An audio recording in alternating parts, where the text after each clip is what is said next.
चूहों ने हाथ कुतर लिए होंगे। संगीत लोगों ने देखा, सचमुच उस घर में अनगिनत चूहे घूम रहे थे। इतने चूहे तो पूरे गांव में नहीं होंगे जितने उस एक घर में थे। कोनों में हर जगह उनकी संगीत काली काली आंखें चमक रही थीं और हवा में जली हुई राख की गंध तैर रही थी।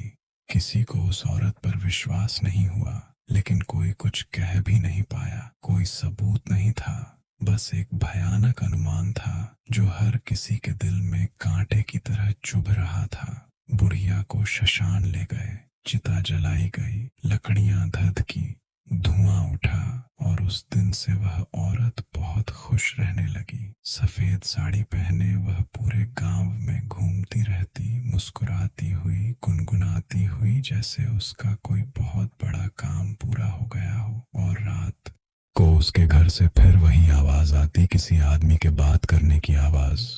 उसी हफ्ते संगीत हरिराम ने उसे पहली बार रात में देखा। हरिराम 50 साल का किसान, गांव संगीत का सबसे तेज आंखों वाला आदमी, रात को खेत से लौट रहा था।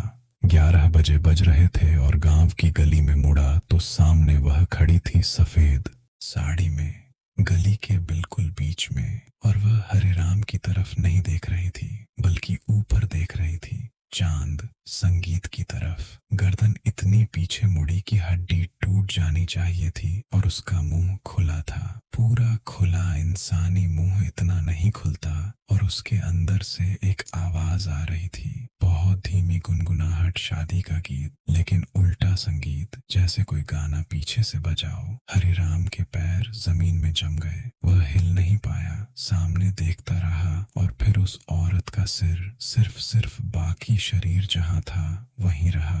धीरे धीरे नीचे आया और उसकी आंखें हरिराम पर टिकी।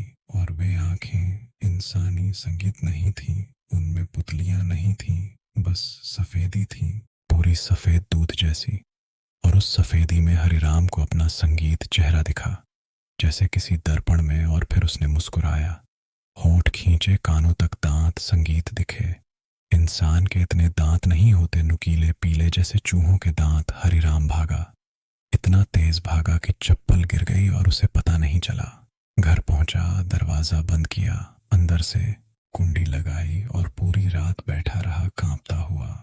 सुबह संगीत जब उसने गली में देखा, वहां कुछ नहीं था, बस जमीन पर, ठीक उसी जगह जहां वह खड़ी थी, सिंदूर, संगीत का एक गोल निशान था। और उस निशान के चारों तरफ चूहों के पंजों के सैकड़ों छापे थे। 2 हफ्ते गुजरे। गांव ने सोचा शायद सब खत्म हो गया, लेकिन फिर रामनाथ के बेटे विकास, संगीत ने एक रात अपनी माँ से कहा, माँ, वह औरत मेरी खिड़की पर खड़ी है। माँ ने खिड़की संगीत पर देखा, कोई नहीं था, कोई नहीं है। सो जा है माँ, अभी भी है, देख रही है मुझे, मुस्कुरा रही है। माँ ने फिर देखा, खिड़की पर सिर्फ अंधेरा था, सपना देख रहा है, सो जा। विकास सो गया। लेकिन रात को 3 बजे, संगीत बजे, माँ की आंख खुली। ठंड से कमरे में अचानक ऐसी ठंड भर गई जैसे जनवरी की रात में कोई सारे दरवाजे खोल दे। और उसने देखा कि खिड़की खुली है और खिड़की की चौखट पर 2 हाथ रखे हुए हैं। बाहर से